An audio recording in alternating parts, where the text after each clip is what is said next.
안녕하세요. 직업을 소개하는 잡토크. 오늘 진행을 맡을 방진수입니다. 오늘도 어김없이 미녀의 게스트를 모셨는데요.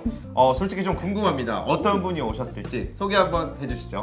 네, 안녕하세요. 반갑습니다. 저는 경기도 의정부에 소재한 경기미용고등학교라는 곳에서 2005년부터 11년까지 약 한 7년 정도 근무한 전직 미용교사 이혜인이라고 합니다.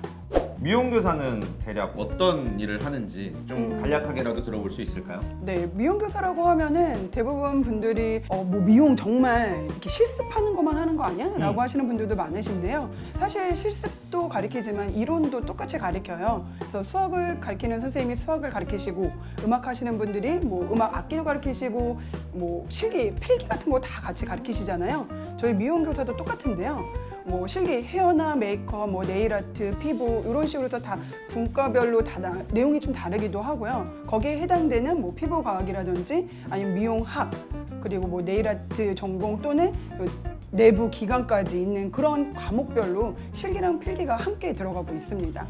생각만 해도 생각보다 그냥 일반 고등학교랑 좀 다를 건 없는 것 같아요. 오, 맞죠. 정말 많이 들어가 있기도 하고. 네. 그러면 뭐 중간고사, 기말고사 이런 것도 다 있는 건가요? 그럼요. 중간고사, 기말고사 다 들어가 있고요. 저희가 일반적으로 미용 교과가 좀 많이 있는 것 뿐이지 다른 타 교과도 다 배워요. 수학도 배우고 과학도 배우고 영어도 배우고요. 국어 뭐 다 들어가 있습니다. 체육 시간도 있는 건가요?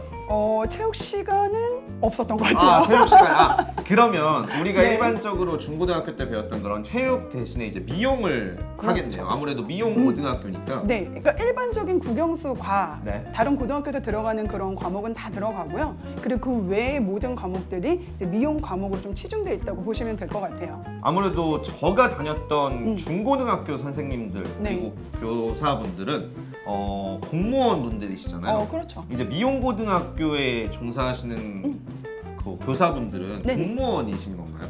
네, 똑같이 들어가 있는데요. 네. 약간 이게 다른 게 뭐냐면 일반 공무원 이제 학교에 따라 조금씩 다른 것 같아요. 저 같은 경우에는 특성화 고등학교라고 말씀을 드렸잖아요.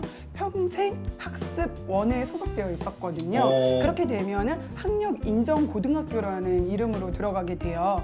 그래서 선생님들이 똑같이 공무원으로 지원을 받고 그리고 사학연금도 들을 수 있고 할 수는 있었지만 다른 학교로 이동했을 때 좀 불편함이 있으시더라고요. 그러니까 저 같은 경우는 상관이 없는데 일반 뭐 영어나 다른 교과 하셨던 분들은 다른 고등학교로 이렇게 움직이셨을 때 경력 같은 부분에서 조금 다르게 차등으로 받으셨던 것 같아요. 근데 그 부분은 제가 정확하게는 알지 못해서 말씀을 드리기 조금 어려울 것 같아요. 감사합니다. 네. 그러면 미용 교사분들은 대부분 어떤 일을 하시는지 좀 여쭤봐도 될까요? 네.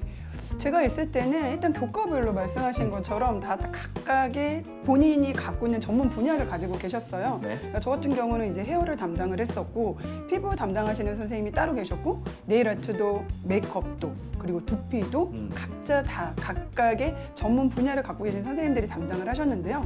이때는 기본적으로 보통 전문직이라고 말씀을 드렸잖아요. 그 분야에 대해서 경력을 갖고 계신 분들이거나 아니면 자격증을 갖고 있는 분들이셨는데요. 지금 현재는 국가 자격증이 다 됐다고 말씀을 드렸는데 제가 근무할 때는 헤어랑 피부 외에는 다 국가 자격증이 아니었기 때문에 사설 그러니까는 어떻게 말씀드리면 그냥 다 뭐라고 말하죠? 요즘에 그 한국진흥원에서 딸 수 있는 자격증 맞아요. 같은 것들 네네. 맞죠? 네네. 그런 식으로 해서 다 딸 수 있었기 때문에 협회마다 자격증 이름이 조금씩 다 다르고 그리고 협회마다 협회비도 조금 달랐었어요. 맞아요. 저도 네. 몇 개 딴 게 있는데 네. 조금 비용도 다르고 네. 이름도 좀 다르더라고요. 네, 그랬는데 지금은 이제 국가 자격증으로 다 통일이 됐기 때문에 같은 가격으로 다 이제 전문성 있게 다 나뉘게 되시죠. 그래서 선생님들도 지금은 예전에 저였다면 헤어를 하면서 두피도 하고 헤어를 하면서 네일 아트도 하고 이렇게 했었는데 지금 선생님들은 본인의 정말 전문 분야만 해서 가르치시더라고요. 미용 교사를 왜 선택하셨을까요?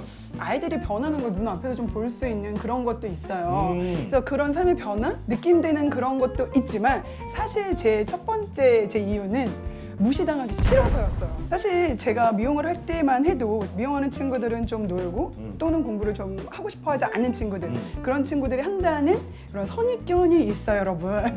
그런데 제가 할 때는 좀 더 심했거든요. 왜냐하면 거의 20년 전이니까. 그렇죠. 상당히도 오래되기도 했습니다. 네, 더 오래 가네요. 이렇게 가 있다 보니까는 미용을 하면은 좀 논다, 아니면 공부 못해 이랬는데 저는 사실 그렇게 공부를 못하진 않았거든요. 누가요? 제가요.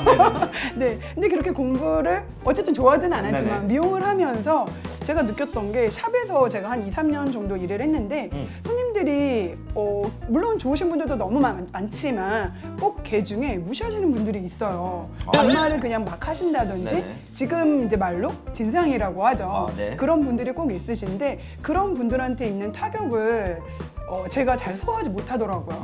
그래서 이거는 내 길이 아닌 것 같다. 미용은 너무 재밌는데 이렇게 사람들한테 자꾸 상처받다가는 내가 이거를 싫어하게 될 수도 있겠다라는 생각이 들었어요. 그때는 또 나이가 더 젊으셨을 때라 그렇죠. 아무래도 상처가 조금 치유가 잘 안 됐을 것 같긴 합니다. 지금이야 뭐 솔직히 그냥 털털하게 또 넘어갈 수 있지만 맞아요. 그 당시엔 그런 생각을 가질 수도 있을 것 같아요. 네, 맞아요. 그래서 그때 당시에 샵에서 일하면서 나 이거 도저히 못하겠어. 그래서 이제 다시 공부를 시작하게 됐는데요. 그래서 저는 사실 현장에 있는 미용인들을 보면 굉장히 진짜 리스펙, 존경해요. 그 정도. 네네. 사실 저도 좀 존경을 하는 게 생각보다 쉬운 일이 아닙니다. 그럼요. 저도 뭐 미용하면 돈 많이 버는 거 아니야? 이렇게 좀 쉽게만 생각했는데 네. 실제로 제가 머리를 이제 할 때 보면 네네. 서 있는 시간도 너무 길고 그럼요. 실제로 저는 머리 할 때 솔직히 까다로운 편은 아니거든요. 근데 쉬운 분이셨군요. 아까 말씀해 주신 것처럼 뭐 네. 머리나 아니면은 뭐 네일 아트 네. 뭐 이런 것처럼 사실 되게 유행이 좀 민감하신 민감하죠. 분들이 많잖아요. 맞아요. 그러다 보니까 세심한 작업도 필요하고 아무래도 머리도 막 세심해야 되고 손도 그렇죠. 세심해야 되기 때문에 저는 솔직히 진짜 리스펙을 합니다. 네네. 왜냐면 또 유행에 민감하기 때문에 네네. 꾸준히 계속 공부를 해줘야 되거든요. 음. 근데 그런 부분들을 좀 간과하시는 분들이 있어요. 미용하시는 분들은 의외로 많이 공부합니다, 여러분.